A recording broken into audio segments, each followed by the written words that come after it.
Assalamualaikum, perkenalkan saya Anissa Husnusyifa, SSF Ikom dari Prodi Ilmu Komunikasi, Fakultas Komunikasi dan Informasi Universitas Garut.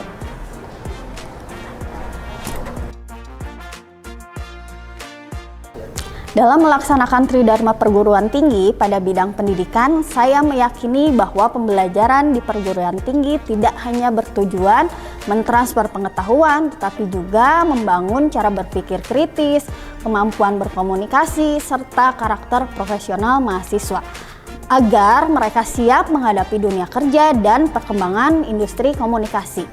Selama beberapa semester terakhir, saya mengampu beberapa mata kuliah, diantaranya komunikasi bisnis dan negosiasi, manajemen krisis, wirausaha komunikasi, komunikasi organisasi, PR pemerintahan dan perusahaan, hubungan industrial, integrated marketing communication, serta citizen journalism. Selain mengajar, saya juga membimbing mahasiswa dalam praktik kerja lapangan, membimbing penyusunan skripsi, serta melakukan pembinaan akademik dan kemahasiswaan sebagai bagian dari proses pendampingan pembelajaran. Mata kuliah ini dirancang menggunakan pendekatan OBE sehingga seluruh proses pembelajaran mengacu pada capaian pembelajaran yang telah ditetapkan dalam RPS. Capaian pembelajaran mata kuliah yang ingin dicapai meliputi 4 kompetensi utama. Pertama, mahasiswa mampu menunjukkan sikap religius, menjunjung tinggi nilai kemanusiaan, serta bertanggung jawab dan juga beretika dalam komunikasi bisnis. Kemudian yang kedua, mahasiswa memahami konsep komunikasi bisnis serta mampu menyusun, mengimplementasikan, memonitor, dan mengembangkan rencana komunikasi yang efektif. Ketiga, mahasiswa mampu berpikir logis, kritis, dan sistematis dalam menyelesaikan berbagai persoalan komunikasi bisnis, serta melakukan evaluasi terhadap proses pembelajaran secara mandiri. Keempat, mahasiswa mampu menganalisis berbagai isu komunikasi menggunakan konsep dan teori komunikasi yang relevan, sehingga dapat menghasilkan solusi yang tepat. Untuk mencapai capaian tersebut, saya merancang pembelajaran yang berpusat pada mahasiswa atau student center learning. Setiap perkuliahan diawali dengan mengaitkan materi dengan fenomena nyata yang sedang berkembang di dunia bisnis maupun media digital, agar mahasiswa memahami bahwa teori komunikasi memiliki keterkaitan langsung dengan praktik profesional. Sebagai contoh, ketika membahas materi negosiasi, mahasiswa tidak hanya mempelajari definisi dan strategi, kemudian juga mereka mampu untuk menganalisis studi kasus, mendiskusikan berbagai pendekatan negosiasi, kemudian melakukan simulasi negosiasi secara berkelompok. Dengan metode tersebut, mahasiswa memperoleh pengalaman belajar yang lebih kontekstual sekaligus mengembangkan kemampuan berpikir kritis, komunikasi interpersonal, dan juga penyelesaian masalah.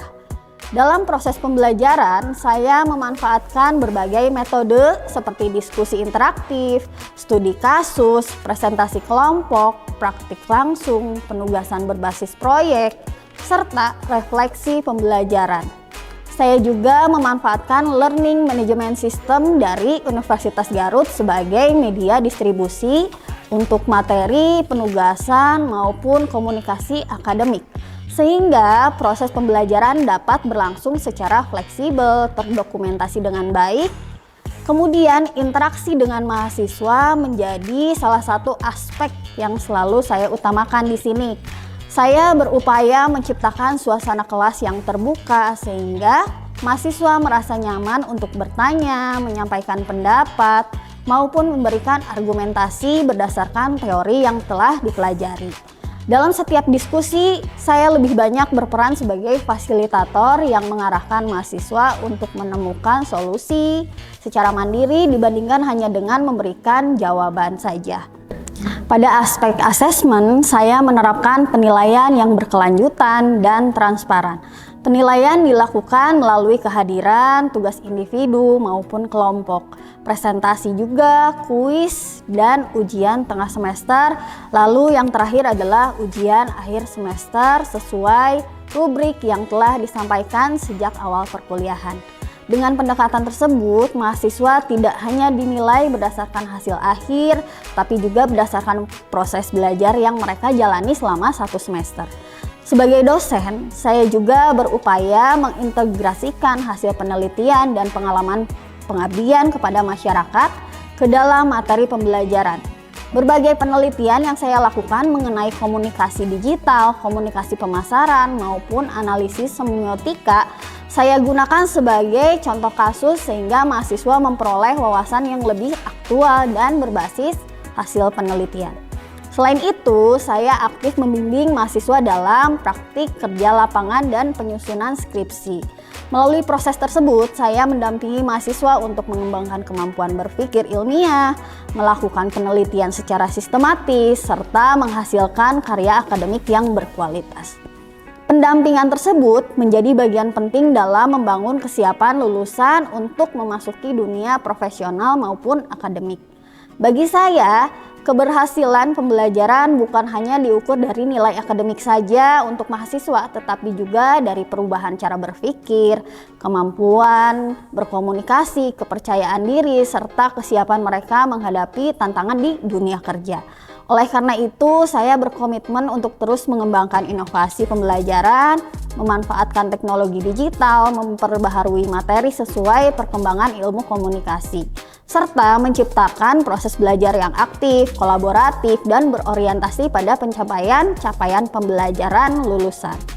Melalui proses pembelajaran tersebut, saya berharap dapat menghasilkan lulusan ilmu komunikasi yang tidak hanya memiliki kompetensi akademik, tapi juga memiliki etika, kemampuan komunikasi, kreativitas, serta kemampuan beradaptasi terhadap perkembangan dunia profesional. Pada kesempatan ini, saya akan menampilkan proses pembelajaran pada mata kuliah komunikasi bisnis dan negosiasi. Mata kuliah ini berbobot 3 SKS yang diberikan kepada mahasiswa semester 5. Oke, Assalamualaikum warahmatullahi wabarakatuh semuanya. Alhamdulillah kita ketemu lagi ya di sini ya di pertemuan kedua untuk mata kuliah komunikasi bisnis dan negosiasi hari ini. Kalau untuk mata kuliah komunikasi bisnis dan negosiasi, kemarin Ibu di awal ngejelasin terkait dengan pendahuluan atau enggak pengantar terkait dengan komunikasi bisnisnya sendiri. Nah, hari ini yang bakal Ibu bahas yaitu terkait dengan negosiasi dan mungkin masih ada kaitannya dengan komunikasi ya. Sebelum masuk ke materi, Ibu pengen nanya ke kalian nih, kira-kira ketika kalian keluar jalan-jalan, jajan, kadang kita suka pengen melakukan kayak respon gitu ya terhadap penjual. Ketika kita melihat produk yang dijual sama si penjual tersebut, kita sebagai konsumen pasti responnya beda-beda tuh. Nah, kira-kira respon seperti apa sih yang pengen kalian lakukan ketika bertemu dengan penjual, kemudian kalian menginginkan produk yang dijual sama penjual tersebut? Ada yang bisa jawab? Dengan menawar, Bu, dengan negosiasi. Ya, itu salah satunya. Itu salah satu bentuk respon kita sebagai komunikator atau enggak konsumen gitu ya ketika menghadapi penjual gitu. Kemudian ada lagi nggak selain itu? Atau udah cukup lah ya terkait dengan hal itu. Nah, itu terkait dengan tawar-menawar tadi dengan penjual, kita sebagai konsumen dengan penjual itu masuk ke dalam proses negosiasi, dan itu nggak akan jauh dari kita sebagai individu, sebagai makhluk sosial yang memang membutuhkan yang namanya komunikasi dengan orang sekitar. Bahkan ketika kita ingin membeli sesuatu, di sana ya ada proses komunikasi di dalamnya. Nah, sekarang hal tersebut berkaitan dengan materi yang akan Ibu bahas ya, mengenai negosiasi bisnis. Seperti apa sih negosiasi bisnis itu? kita masuk ke pendahuluan dulu ya di sini ya. Tadi Ibu nanya respon kalian seperti apa, dan di sini ternyata ada hubungannya dengan poin pertama. Orang akan mengira kita bisa hidup tanpa orang lain, berarti membohongi dirinya sendiri gitu ya. Karena mau tidak mau kita sebagai manusia butuh yang namanya seseorang di hidup kita, di lingkungan kita. Bahkan keluarga kita itu adalah support system kita ya sebagai mahasiswa, apalagi manusia gitu yang memang butuh-butuh orang lain gitu ya di hidup kita. Kemudian yang selanjutnya, manusia adalah makhluk sosial. Kenapa begitu? Kita disebut sebagai makhluk sosial. Karena kita tidak bisa hidup sendirian gitu ya. Bahkan ketika kita tersesat, kita butuh bertanya kepada orang lain. Ketika kita butuh bantuan, bertanya harga aja ya kepada penjual, kita kan bertanya kepada mereka, Ibu, Bapak, ini kira-kira harganya berapa nih? Itu adalah satu kebutuhan kita akan informasi yang diberikan sama si penjual. Selain itu, juga ada poin ketiga di sini. Negosiasi adalah bagian dari komunikasi. Kenapa begitu? Karena di dalam negosiasi tadi ada yang namanya obrolan, pembicaraan, dan apa itu yang kita sampaikan kepada lawan bicara kita bisa aja masuk ke dalam proses negosiasi. Bahkan ketika kalian nih ada tugas, misalkan tugas ini bisa dikomunikasikan dengan dosen.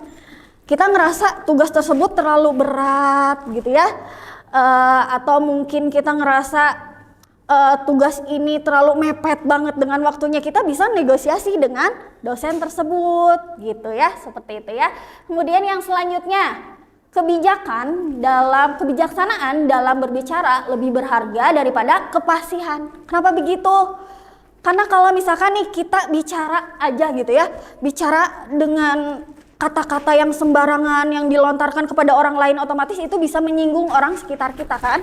Tapi dengan kita bijak berbicara kepada orang, apa yang kita sampaikan kepada dia itu baik atau buruk, itu masuk ke dalam kebijaksanaan ya, masuk juga ke dalam sistem etika kita sebagai manusia. Kebayang nggak kalau kita sebagai komunikator gitu ya, kita bicara dengan seseorang, terus kita nggak pakai yang namanya sistem kebijaksanaan di sini, otomatis orang bakal ngira kita, loh kok ini orang asbun sih, kok bicaranya sembarangan sih, seperti itu ya. Itu bakal jadi persepsi untuk orang lain juga terhadap diri kita gitu, terhadap konsep diri kita yang udah kita bangun ya. Kemudian yang selanjutnya, siapa yang berbicara dengan cara yang halus akan mendapatkan tujuan yang mendalam. Kenapa begitu? Tadi ini masuk ke dalam proses kebijaksanaan tadi ya. Kita kalau berbicara dengan orang tua pakai bahasa yang baik gitu ya, yang sopan, tidak boleh menggunakan bahasa yang kasar, atau bahkan kita menaikkan intonasi bicara kita pun itu sesuatu hal yang salah ya. Dan ini masuk ke dalam poin kelima. Yang selanjutnya, apa sih negosiasi itu di sini ya? Tadi udah dibahas di awal terkait dengan negosiasi sendiri. Ini lebih ke ilmiahnya ya. Negosiasi adalah satu proses di ranah publik ketika dua pihak dengan berbagai macam pendukung berupaya untuk mencapai keputusan. Keputusan apa sih yang bisa diberikan sama orang yang kita ajak untuk bernegosiasi tersebut? Misalkan nih, tadi terkait dengan tugas, berkomunikasi dengan dosen berkaitan dengan tugas tersebut. Nah, yang bisa memberikan kesimpulan terkait dengan negosiasi itu adalah dosen kita. Nah, hasil dari kesimpulan tersebut apa nih kira-kira kalau terkait dengan tugas? Misalkan deadline-nya awalnya mepet jadi 3, tadinya kelompoknya hanya 2 orang jadi banyakan, jadi mempermudah mahasiswa untuk mengerjakan. Ya, dari itu responnya pasti beda-beda kan, dari dosen bisa mengiyakan, menyetujui, artinya ya, kemudian juga bisa saja menolak terkait dengan respon apa yang dinegosiasikan sama mahasiswa, dan itu masuk ke dalam proses negosiasi ya. Kemudian yang selanjutnya di sini dijelaskan bahwa negosiasi adalah dialog antara 2 orang atau lebih untuk mencapai sebuah kesepakatan. Berarti harus ada 2 orang dong atau enggak lebih ya yang kita ajak untuk negosiasi. Kalau teman kelompok boleh tuh, misalkan teman kelompoknya 7 orang ya, berarti orang-orang tersebut yang kita ajak untuk komunikasi negosiasi ya, seperti itu ya. Dipahami sampai sini? Oke, kita masuk ke elemen dari negosiasi. Yang pertama tadi memiliki 2 atau lebih peserta yang saling bergantung satu sama lain ya. Misalkan Kita dengan pedagang saling bergantung nggak? Kita butuh apa dari mereka? Barang ya, yang dibeli dari mereka. Terus yang kita pengenin apa terkait dengan barang tersebut? Harganya lebih dimurahin gitu ya, kualitasnya lebih ditingkatkan. Atau enggak ketika kita kadang memberikan kritikan atau masukan terhadap produk tersebut gitu, itu bisa aja masuk ke dalam sistem negosiasi. Yang penting cara komunikasinya gitu pas untuk disampaikan ya. Kemudian yang selanjutnya, masing-masing peserta negosiasi memiliki beberapa tujuan individual. Tujuannya apa sih sebenarnya? Itu tergantung diri kita dong sebagai mahasiswa kalian gitu ya, individu, makhluk sosial, kebutuhan apa sih yang pengen kalian golin gitu. Misalkan kayak ibu kalau telat, mahasiswi punten ya, ibu nggak bisa hadir hari ini atau nggak rada telat 15 menit, itu kan masuk ke dalam negosiasi. Responnya bisa beda-beda juga dari kalian, itu kan kebutuhan ibu terhadap kalian. Ada lagi mungkin contoh lainnya, selain berkaitan dengan kuliah, kalau tugas seperti apa kira-kira? Pembagian job desk. Job desk-nya gitu ya, misalkan biar adil gitu, tiap kelompok, tiap orang tadi dikasih gitu ya kerjaannya masing-masing, jadi nggak ada yang ngelamun dan sebagainya. Itu kan salah satu dari apa ya, pekerjaan yang mungkin bisa dilaksanakan sama peserta negosiasi. Kemudian adanya proses negosiasi tadi ya. Kemudian yang selanjutnya beberapa alternatif yang bisa diinvestigasi. Apa sih yang bisa diinvestigasi itu kira-kira? Banyak banget gitu ya. Kayak kemarin tuh lagi rame kasus-kasus yang di televisi, banyak ada pemerintah dan sebagainya gitu kan, ada hal-hal isu-isu yang lagi terkini, itu biasanya ada proses negosiasi. Entah itu dengan pemerintahnya, dengan pihak terkait, hakim dan sebagainya, itu bisa masuk ke dalam proses negosiasi ya. Kemudian juga bertujuan untuk membuat satu kesepakatan. Kesepakatannya apa kira-kira? Kalau misalkan berkaitan dengan tadi nih, kasus isu-isu terkini gitu. Misalkan kesepakatannya berkaitan dengan lebih dikurangi hukumannya misalkan, atau enggak kalian tugas bisa ditoleransi untuk pengumpulan tugasnya. Kalau dengan pedagang penjual, selain harganya, produknya juga mungkin bisa diperbaiki dan sebagainya ya, itu masuk ke dalam poin ke berapa ini? Kelima ya, karena punya tujuannya ya di sana ya, udah jelas. Oke, sekarang kita lanjut ke persiapan negosiasi ya di sini ya. Persiapan negosiasi di sini ada 3 poin ya. Yang pertama, kita lebih ke refleksi diri, introspeksi diri terkait dengan apa yang kita miliki gitu ya. Kapasitas kita teh seperti apa sih? Jangan sampai ketika kita bernegosiasi malah gagal gitu ya, dan kita nggak bisa menyelesaikan negosiasi ini dengan sebaik mungkin, karena proses negosiasi itu tidak segampang membalikan telapak tangan gitu ya. Kita butuh skill komunikasi yang baik di dalamnya gitu. Selain itu juga kadang kita nggak bisa memprediksi respon dari lawan bicara kita itu seperti apa, dan itu masuk ke dalam poin nomor 1 gitu ya. Kemudian yang kedua, melakukan pengukuran terhadap pihak lain. Nah, di sini kita harus pintar-pintar ngelihat kira-kira lawan bicara kita yang kita ajak bernegosiasi teh sepadan nggak sih dengan diri kita gitu ya. Jangan sampai kita nih sebagai karyawan kampus misalkan ya, kita pengen negosiasi dengan pemerintah. Sok, kita kan harus tahu deh kapasitas diri kita gitu dengan mereka apakah setara atau tidak gitu. Jangan sampai kita mencoba maksain negosiasi, kita malah jadi salah gitu ya responnya dari mereka terhadap diri kita, dan itu jadinya proses negosiasinya bisa aja kurang dan tidak terlaksana dengan baik ya. Kemudian yang ketiga di sini, melakukan pengukuran terhadap situasi. Nah, di sini kita harus melihat dulu ketika kita mau bikin negosiasi, gimana sih situasi sekarang, apakah pas kita melaksanakan negosiasi atau tidak. Jangan sampai kita pengen nih negosiasi kepada perusahaan ya, tahu-tahu perusahaan ini teh lagi ada kasus atau enggak lagi bangkrut dan sebagainya. Ya otomatis momennya tidak tepat dong gitu ya, situasinya tidak pas, dan ini masuk ke dalam tolak ukur untuk melihat situasinya pas atau tidak gitu. Terus misalkan kita ke pedagang, pedagangnya lagi banyak ngantri ngaladangan seueur gitu ya, misalkan kayak gitu. Tapi kita pengen nawar gitu ya produk mereka. Ketika kita nawar itu kan momennya nggak pas juga ya di sana gitu. Jadi harus pintar-pintar kita ya melihat waktu dan situasi ya terhadap hal itu. Nah ini lebih ke materi terakhir terkait dengan negosiasi sendiri gitu.